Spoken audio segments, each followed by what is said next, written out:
I just filmed a video in this same outfit. So if you saw me in this exact outfit at this exact time, no, you didn't. I'm a little hippie. And today we're going to be talking about part two of Fyodor Dostoevsky's The Idiot. I did not forget about my little breakdown analysis series of The Idiot because this book, I enjoyed this book so much. Um, and I want to talk about it. So, it's been a week since I finished that book. Everything really isn't fresh in my mind, but the essence of the book has stuck with me over this time, which leads me to believe that I was right in rating it 5 stars the way that I did. Now, part two of The Idiot, I have Fyodor Dostoevsky quoted saying this of not part two, but of the book in general. This is his quote. Much in the novel was written hurriedly, much is too diffuse and did not turn out well, but some of it did turn out well. I do not stand behind the novel, but I stand behind the idea. And that's something that I completely agree with after spending so much time with the idiot, with the writing, with these characters. I do think that the novel was a bit bloated. Just a little bit. Just a little teeny bit.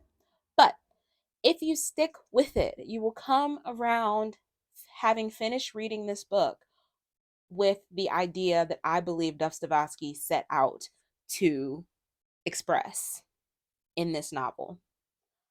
So I'm gonna start with the themes because, as I said, part two specifically seemed a little bit all over the place for me. There was a lot going on. I think he squeezed a lot into part two. So first and foremost, I'm gonna start with the themes and kind of talk a little bit about why or what I think of these themes and how they fit into part two. So here are some of the themes. We've got mental health, we've got jealousy, we've got vengeance, we've got rage, we've got kindness, and then of course we have Russian society. The Russian society and the mental health kind of go hand in hand, like that hand holding emoji that we all know. Yeah, like that.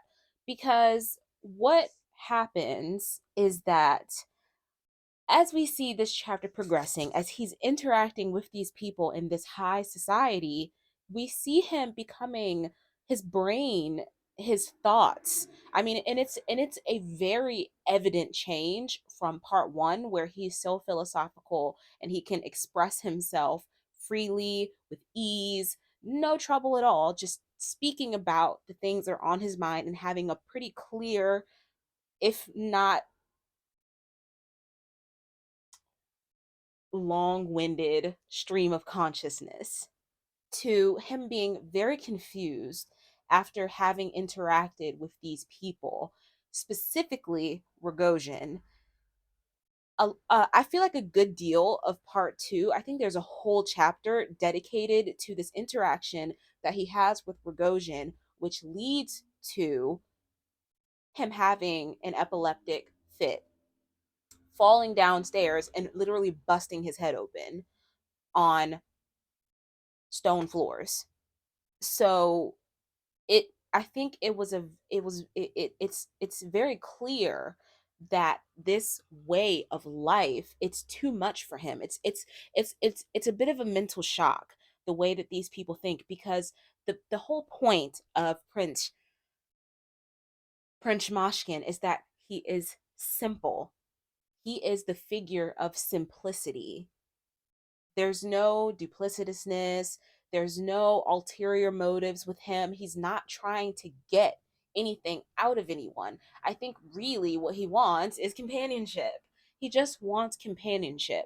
He doesn't want money.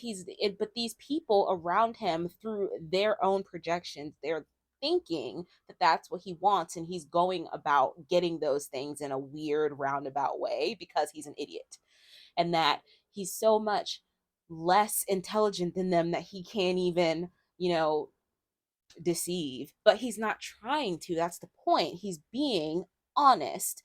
And him being in this society where there are these lies, there are these people saying, another theme throughout the entire book is people saying things, saying one thing and then doing the complete other, because they don't, because they're so I don't know, unable or afraid to be cavalier, to be honest. And we see the prince kind of descending at this point. We see his descent into a darker, more confused place happening and taking root in part two. And so that's where mental health and Russian society kind of come together and join hands. And so then we have jealous and vengeance. Again, they join hands. We have Rogozhin being jealous of the prince because of the fact that Nastasia Filipnova is in love with him. And she doesn't want to hurt him, she doesn't want to ruin him, but yet she plays her games and and pulls her tricks out of her hat for Rogozhin because she thinks less of Rogozhin essentially, and he is jealous of the prince because of this, because of who he is. Um, and we in vengeance because we see him trying to get revenge on the prince for seemingly no reason at all, because it doesn't really make sense. Because if someone doesn't love you, you can't make them love you no matter what you do. Killing the prince or hurting the prince isn't going to make Nastasia love you more, it's going to make her love you less. And so those two things go together. And then rage, of course, into that, because he's wanting to kill these people, because he's like, if I can't have her, no one will, essentially. um and then we have the kindness of the prince forgiving Rogozhin and wanting to make things up with him and wanting to become friends and wanting to just get over whatever this issue is that Rogozhin has with him, but it's impossible. So yeah, those were all of the themes that I picked up on in part 2. And as I said before, I do agree with it being very convoluted, but I think it stands, and I think the whole point of part 2 is to kind of show you the prince being thrust into this society and all of this confusion and the lies and the deceit and the madness that goes on. And that's something that comes up repeatedly through the story. But and the stark difference between life in Switzerland versus the life in Russia, and how much better it was for him to live a rural, simplistic life as opposed to coming back to Russia. But he needed to, because he didn't have any substance, any money to live. You need money to live. And so it's pretty unfortunate. But yeah, that's pretty much part 2 in a nutshell. That's what I got from it, because, like I said, it was very jumbled, it was very rushed, very convoluted, very bloated.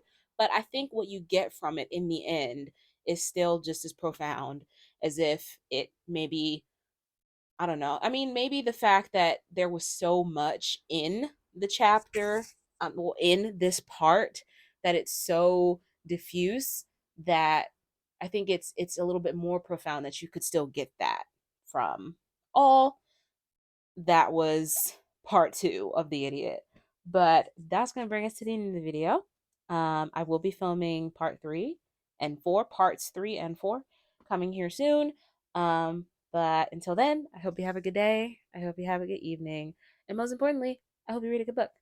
And I'll see you when I see you. Bye.